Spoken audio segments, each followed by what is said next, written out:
Good morning everyone. আজি আমি কৰিম ফিফ্থ চেমৰ হিষ্টৰী কিতাপৰ যিবোৰ কুৱেশ্যনৰ এনচাৰ আছে সেইবোৰ। তেনেহ'লে ভিডিঅ'খন আমি আৰম্ভ কৰোঁ। কুৱেশ্যন নম্বৰ 1, সমল বুলিলে কি বুজা? সমল হৈছে লিখন পদ্ধতিৰ প্ৰধান আহিলা যাৰ জৰিয়তে ইতিহাসৰ পুনৰ গঠন কৰিব পাৰি। 2 নম্বৰ কুৱেশ্যন, দুটা প্ৰাথমিক সমলৰ নাম লিখা। প্ৰশ্নাৱলী সমল আৰু চৰকাৰী নথিপত্ৰ।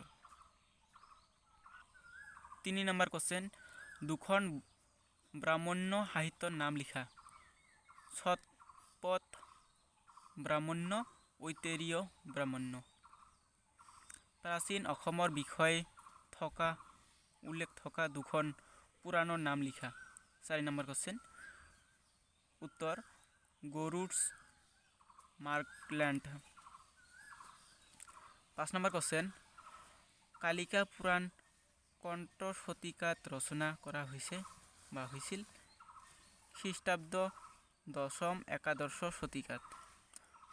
6 নম্বৰ কুৱেশ্যন, জৈগিনী তন্ত্ৰই প্ৰাচীন অসমক কেইখন পীঠত ভাগ কৰিছিল আৰু কি কি? উত্তৰ 4খন পীঠত ভাগ কৰিছিল। Kamapitha, ৰত্নপীঠ, সবৰ্ণপীঠ, Soumarpith. 7 number question, Hiuen চাঙৰ দ্বাৰা ৰচিত টকাটিৰ নাম লিখা। লাইক অফ হিউবেন চাং। 8 নম্বৰ কুৱেশ্যন, প্ৰাচীন অসমত উদ্ধাৰ হোৱা পুৰণি লিপিখনৰ নাম লিখা। উমাচল শিলালিপি। 9 নম্বৰ কুৱেশ্যন, ভাস্কৰ বৰ্মনৰ দিনৰ দুখন লিপিৰ নাম লিখা। ডুবি তাম্ৰলিপি, নিধানপুৰ তাম্ৰলিপি। 10 নম্বৰ কুৱেশ্যন, শাল স্তম্ভ বংশৰ দিনত খোদিত কৰা দুখন লিপিৰ নাম লিখা। তেজপুৰ শিলালিপি, হাউন্থল লিপি আৰু তেজপুৰ তাম্ৰলিপি। 11 নম্বৰ কুৱেশ্যন, পাল ৰজা ৰত্নপালৰ দিনত দুখন লিপিৰ নাম লিখা। 1 নম্বৰ এনচাৰ বৰগাঁও তাম্ৰলিপি। 2 নম্বৰ এনচাৰ সুবালকুছি তাম্ৰলিপি। 13 নম্বৰ কুৱেশ্যন, স্থানীয় লিপি বুলিলে কি বুজা? স্থানীয় লিপি হৈছে প্ৰাচীন অসমৰ সীমাৰ পৰিধিৰ ভিতৰত উপলব্ধ লিপিবোৰ। 14 নম্বৰ, প্ৰাচীন অসমত স্বৰ্ণ মুদ্ৰা উদ্ধাৰ হোৱা ঠাইখিনি।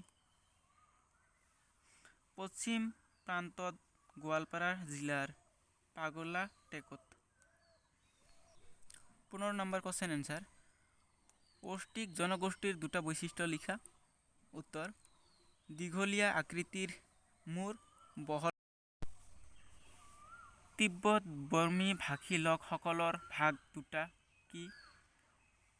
উত্তৰ উত্তৰ অসম, অসম বৰ্মী। 18 নম্বৰ কুৱেশ্যন, উত্তৰ পূৰ্বাঞ্চলৰ বেছিভাগ মানুহ কোনটো জনগোষ্ঠীৰ? মংগোলীয় জনগোষ্ঠীৰ। মংগোলীয় জনগোষ্ঠীৰ বৈশিষ্ট্য থকা দুটা জাতিৰ নাম লিখা। বড়ো আৰু ৰাভা। Thank you. তেনেহ'লে হট কুৱেশ্যনৰ এনচাৰ ইয়াতে সমাপ্ত। এইবোৰ আছিল হট কুৱেশ্যনৰ এনচাৰবোৰ। ইয়াত আমি শৰ্ট কুৱেশ্যনৰ এনচাৰবোৰ আলোচনা কৰিলোঁ।